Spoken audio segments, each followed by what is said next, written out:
Dan al-ihsan ini satu perkara yang sangat penting dalam perbincangan kita. Maka kita pergi kepada faedah daripada ayat ini, ayat tentang al-ihsan.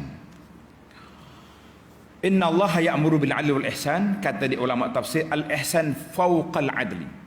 Ihsan tu lebih daripada adil. Mana adil itu hak wajib, ihsan atas lagi. Kita kata masya-Allah. Kerana orang adil ni orang yang beri hak.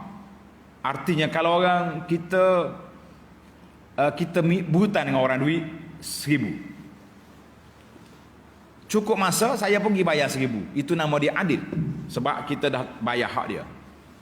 Tapi tidak ihsan. Oh, kalau gitu ihsan apa dia? An yu'ti akthar ma alaih.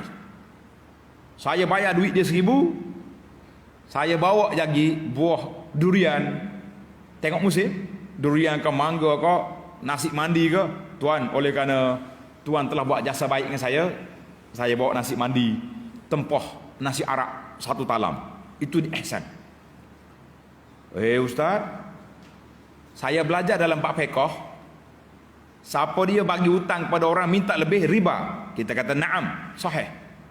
Saya tak minta lebih, saya minta 1,000 duit saya. Tapi orang yang bayar duit itu bersifat ihsan, dia yang bawa tanpa syarat, itu sah. Kita kena beza di antara buat syarat dengan tanpa syarat. Tanpa syarat itu nama dia ihsan. Itu dipanggil ihsan. Baiklah. Apa lagi yang kita kata? Al-ihsan, para ulama tafsir kata apa? Allah Taala sebut di sini beberapa jenis kebajikan, al-adlu wal ihsan. Dan juga oleh kerana adil dengan ihsan ini sangat dituntut dalam Islam, maka Allah Taala bagi selalu siapa orang yang patut kamu utamakan, iaitulah ita zil qurba. Jangan lupa al-ihsan itu dimula dengan siapa? Dimula dengan anak beranak, dimula dengan keluarga kita, jangan mula dengan orang lain dulu. Masya Allah, tabarakallah. Dalam buku yang saya terjemah ni ada satu kisah menarik, tuan-tuan. Nama dia kisah seorang, orang panggil orang bijak Arab. Orang bijak Arab ni nama dia Aktham bin Saifi. Aktham bin Saifi ni orang yang hebat, orang yang bijak. Bila dia dengar Nabi kita diutuskan oleh Allah Azza wa Jalla, dia kata dia pun nak pergi jumpa Nabi sallallahu alaihi wasallam. Nak pergi jumpa lah. Pengikut dia kata, Aktham, mu jangan pergi. Tuan ni orang dikenali, kalau mu pergi orang kenal. Nanti orang Mekah kepung awak tak pernah jumpa Muhammad. Sebab orang Mekah ni bila mana-mana orang luar mari, dia akan sekat. Mu jangan jumpa Muhammad, itu orang ada masalah. Aksam kata tak apalah, kalau macam ni dia hantar 2 orang utusan dia supaya pergi jumpa Nabi, orang yang tidak dikenali. Jadi orang tak kenal biasa. Sampai di Mekah, mereka 2 ni pergi cari Nabi sallallahu alaihi wasallam. Dia kata mau pergi jumpa Muhammad sallallahu alaihi wasallam, pergi tanya siapa dia. Soalan yang kedua, apa ajaran kamu bawa? Masya Allah. Jadi marilah 2 orang utusan ni jumpa Nabi sallallahu alaihi wasallam. Dia kata, anta Muhammad? Iya. Naam. Siapa dia kamu? Nabi sallallahu alaihi wasallam sebut tentang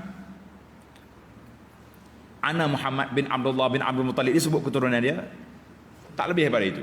Mana Nabi sebut keturunan dia saja. Dia tak sebut aku di gini-gini, besar gini, tak ada. Baik. Soalan yang kedua, apakah ajaran Tuhan? Apa ajaran Tuhan bawa? Nabi baca ayat ni. Baca ayat ni. Inna Allah ya'muru bil 'adli wal ihsan wa ita'i dzil qurba wa yanha 'anil fahsya'i wal munkar. Kata di Waqi' Aksam, a'id. Ulang balik, aku nak ingat. Orang Arab ni tak tulis. Sampai kita hari ni, sabar sekejap, cari handphone dulu tak? Buka dia punya rakaman. Orang dulu tak ada.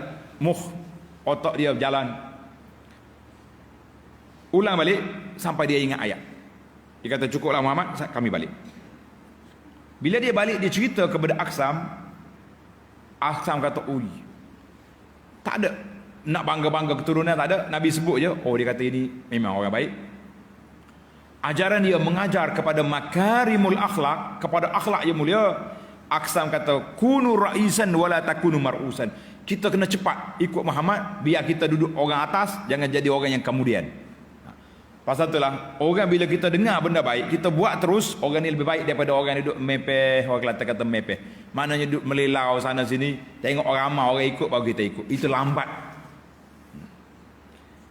Maka tak lama lepas itu ketika hampir wafat, Aksam berkata, saya berpesan pada kamu agar bertakwa kepada Allah dan berkukuh hubungan silaturahim. Maknanya dia kata cepat kita ikut Muhammad sebelum lain. Kita kata ayat ini Masya Allah Tabarakallah, karena itulah asas kepada perbincangan dalam kitab saya ni. Keindahan Islam ini cukup besar. Baiklah kita simpulkan ayat yang kita baca di sini.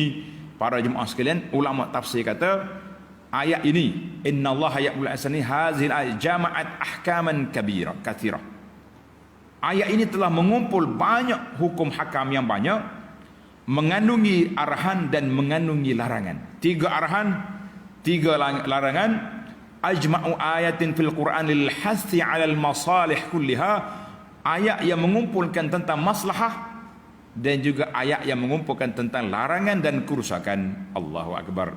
Kata seorang sahabat, salah seorang ulama tafsir di kalangan sahabat, nama dia Abdullah bin Mas'ud radhiyallahu anhu, dia kata inna ajma'a ayatin fil Quran, ayat yang mengumpulkan tentang adab dan akhlak dalam Quran ini terdapat dalam suratul Nahli, ayat yang kita baca ini, iaitu ayat innallaha ya'muru bil adli wal ihsan, ayat 90.